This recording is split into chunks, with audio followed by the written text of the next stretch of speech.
Nicolas Blès, vous nous avez évoqué tout le principe biochimique de la silice, mais je crois qu'il a des vertus assez pointues sur la lutte contre l'aluminium. On sait que l'aluminium est incriminé, en tout cas est soupçonné largement dans certaines pathologies comme certains autismes, par le biais des vaccins, par les eaux, l'alimentation, mais aussi dans Alzheimer. Quelle est l'action thérapeutique de Alors la là, silice? là, on en revient justement à quelque chose de fondamental. On a parlé tout à l'heure de silice biogénique, de silicium biogénique. En fait, une particularité de la silice, du silicium dans notre corps, c'est qu'il circule dans notre sang comme il est dans la nature. Or, il se trouve que chimiquement, le silicium a un alter, enfin disons un comparse, c'est l'aluminium. Et dans la nature, on retrouve souvent le silicium lié à l'aluminium. Et dans le corps humain, c'est le même couple qui se forme avec cette capacité à être éliminé beaucoup plus facilement. Ce qui fait qu'une ingestion en gros suffisante en silicium permet 90% de l'élimination de l'aluminium de notre corps. Et c'est quelque chose de très important, notamment par rapport à la consommation d'eau. Vous savez que alors ça tend à diminuer à l'heure actuelle. Les premiers traitements de l'eau étaient des traitements à base d'aluminium. Ouais. Et on faisait une floculation, c'est-à-dire qu'en fait on précipitait toutes les matières qui étaient des matières polluantes. Mais en faisant ce processus, on enrichissait l'eau en aluminium et on enlevait toute la silice. Du coup, les eaux étaient riches en aluminium et certaines études ont montré que cet aluminium avait quand même un rôle assez important dans le déclenchement de troubles cognitifs, voire d'Alzheimer. Ça, c'est quelque chose qui a changé dans le traitement de l'eau? Alors, les traitements de l'eau, on commence à évoluer et on a moins de traitements avec de l'aluminium. Disons que si vous voulez, si vous prenez par exemple un rapport très intéressant qui se trouve sur Internet, c'est le rapport du Sénat sur l'eau. Vous verrez que dans la norme de potabilité, il n'y a pas de statut de l'aluminium. Par contre, dans la norme de qualité, il y a un statut, ce qui prouve bien l'ambiguïté du problème. Ça veut dire qu'une autre qualité doit être pauvre en aluminium, mais ça n'empêche pas d'être potable. Alors, l'aluminium, on sait que ce n'est pas un métal lourd, c'est un métal trace toxique. Hein, ce n'est pas un métal lourd comme le plomb ou le mercure, mais il est quand même grandement incriminé dans ces pathologies. Oui, parce qu'en fait, l'aluminium a une capacité notamment à se substituer au magnésium, à prendre la place du magnésium. Donc, on pense que dans un système neuronal, il peut avoir un facteur déclenchant de troubles cognitifs. Alors, du fait que la silice soit une petite molécule, donc une petite structure, ça a la possibilité d'aller chercher, d'aller s'accoupler avec l'aluminium pour l'éliminer? Non, c'est plus que l'aluminium a un tropisme pour la silice.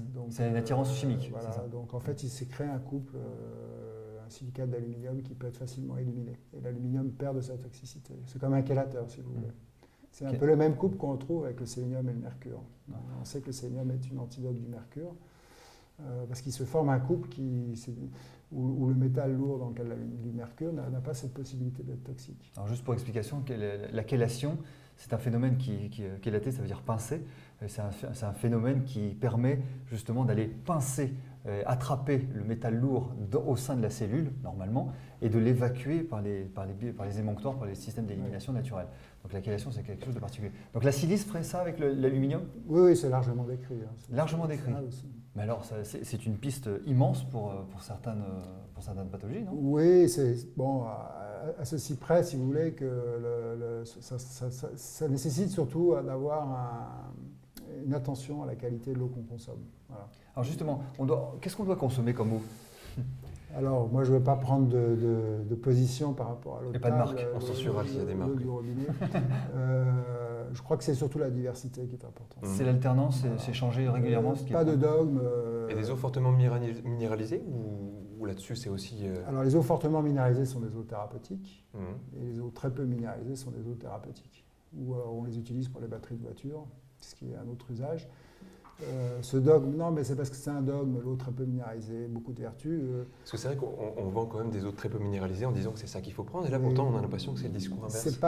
C'est pas l'important, c'est important, mais surtout l'important c'est l'équilibre minéral. Voilà. C'est l'équilibre de l'eau, c'est-à-dire le fait qu'elle ait de la silice déjà, c'est très important pour l'absorption des minéraux. C'est un peu l'équilibre général. Ce qui est à prohiber, c'est des eaux trop riches en sodium ou qui ont vraiment une caractéristique chimique très particulière. Mais le dogme de l'eau peu minéralisée, si vous voulez, c'est retirer à l'homme finalement une des sources de minéraux. Alors déjà, on raffine son alimentation. Si en plus on lui donne une eau peu minéralisée, c'est... Quelle est l'idée alors justement en vendant ces eaux-là? Qu'est-ce qui est mis en avant comme étant thérapeutique justement? Les eaux très riches en minéraux sont des eaux de reconstitution, sont des eaux qui favorisent le drainage, l'élimination. Donc ça, c'est des eaux très minéralisées. Bon, elles présentent des risques si on consomme régulièrement, peut-être de faire des calculs ou peut-être d'avoir finalement une forme de toxicité. Les eaux peu minéralisées, il y en a une qui est très connue, mais qui par contre a une spécificité très importante. Je ne sais pas si on peut le citer, c'est l'eau du Mont-Roucou, qui est une eau qui a quand même une grande aura, à juste titre, parce qu'elle a peu de minéralité, mais par contre, elle a un taux de silicium très important. C'est pour ça qu'elle est très prisée.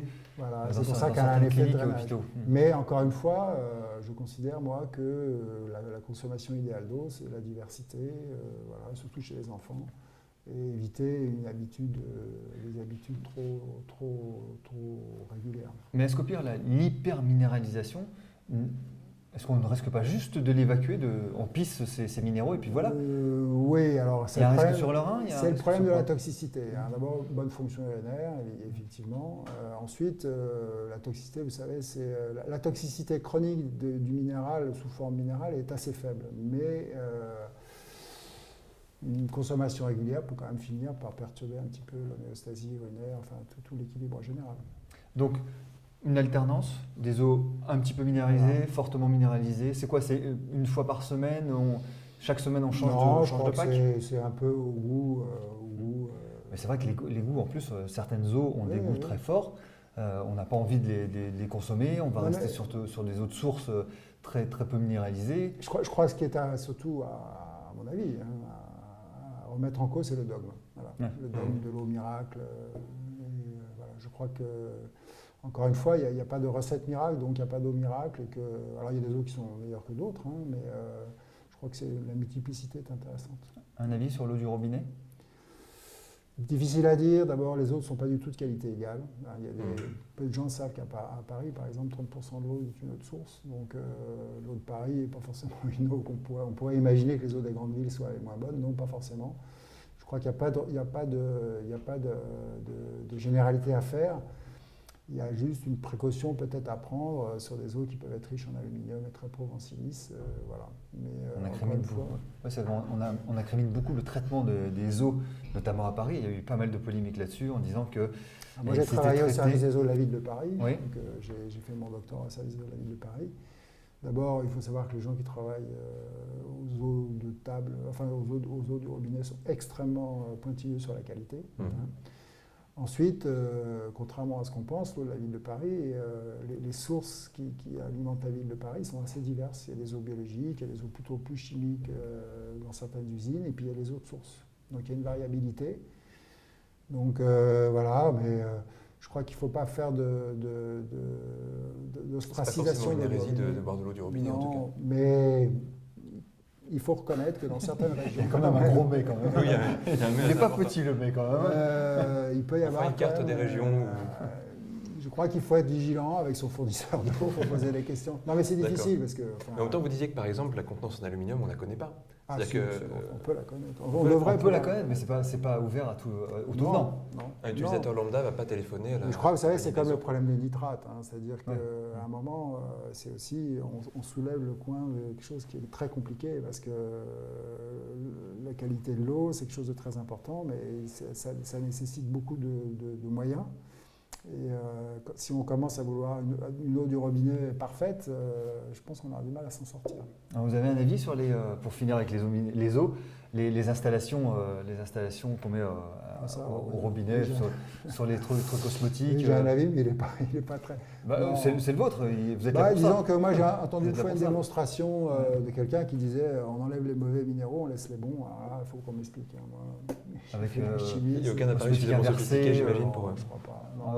Chimiquement, l'aluminium est très proche de la silice, le sélénium est proche de l'arsenic.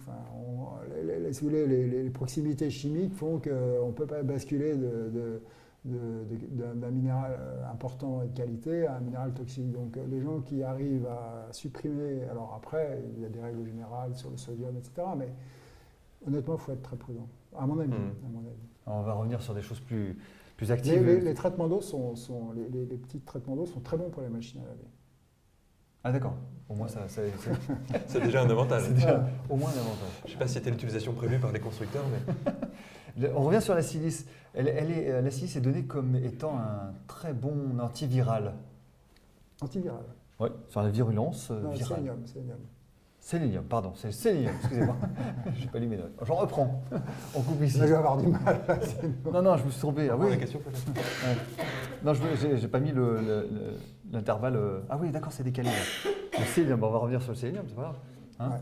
C'est mieux parce que sur la silice, je vais avoir du mal à défendre. Parce que du coup, je me dis, d'accord. Sélénium, ouais, on y va. Alors, on a évoqué tout à l'heure le sélénium.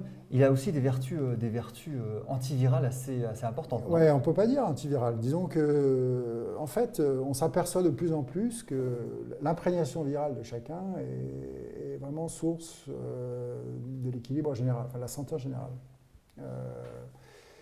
Et que tous les moments ou les instants où l'homme va être en fatigue, en stress, il y aura toujours comme conséquence un déficit immunitaire. Donc une fragilité immunitaire, donc une moindre capacité pour l'homme à se défendre contre les agressions. Or on sait qu'on vit dans une imprégnation virale. Et certains virus peuvent passer d'une forme de tranquillité à une forme d'agression par rapport au corps humain, pouvant être le déclenchement de pathologies plus graves. On en a parlé dans beaucoup de domaines, comme le cancer. Enfin, on sait que ça peut être des cofacteurs dans le déclenchement de certaines maladies. Or, le sélénium, il a cette capacité à être un tour de contrôle de l'agressivité de certains virus. Donc, en fait, si un virus est dans une cellule très pauvre en sélénium, pour résumer, il peut devenir très agressif. S'il infecte une cellule riche en sélénium, il peut moduler sa pathogénicité. Ce n'est pas vrai pour tous les virus, mais c'est vrai pour une certaine imprégnation virale. Donc on peut dire qu'un bon statut en sélénium et la prévention, ou en tout cas, est un élément qui peut aider à justement passer à travers ces moments de déficit. C'est le dosage de virulence du virus, justement, qui va être modulé. Est-ce que c'est souvent prescrit le sélénium dans ces cas-là, quand on sent qu'une personne Alors est fragile, c'est la spécificité française qui fait qu'aux États-Unis, c'est un oligoélément qu'on utilise, en Allemagne beaucoup, aux Pays-Bas beaucoup, en France non, en France c'est comme... On sait pourquoi ? Oui, parce que c'est un nutriment naturel et qu'il y a une espèce de culture de la médecine, sans faire de polémique, qui par définition, dès qu'un produit est naturel, à moins que ce soit une plante où là il y a encore un petit peu... C'est-à-dire que c'est dévalorisé dans l'esprit des gens parce que c'est naturel, voilà. c'est ça ? Voilà. Et puis c'est un générique, c'est-à-dire sélénium, il ne faut pas... Ça veut dire quoi ? Il n'y a pas de brevet ? Voilà. Ici, il n'y a pas de brevet, il n'y a pas de gain ? C'est comme tout, si vous voulez. Moi, j'ai travaillé très longtemps dans un laboratoire d'oligo-éléments. On avait vraiment une volonté de recherche, mais les recherches sont extrêmement lourdes. Donc, en fait, en France, enfin, comme dans d'autres pays, si on ne prouve pas qu'un élément est actif, finalement, on n'a pas la reconnaissance. D'autres pays l'ont prouvé pourtant. C'est l'étude universitaire. On va vous dire oui, mais c'est sur une grande population.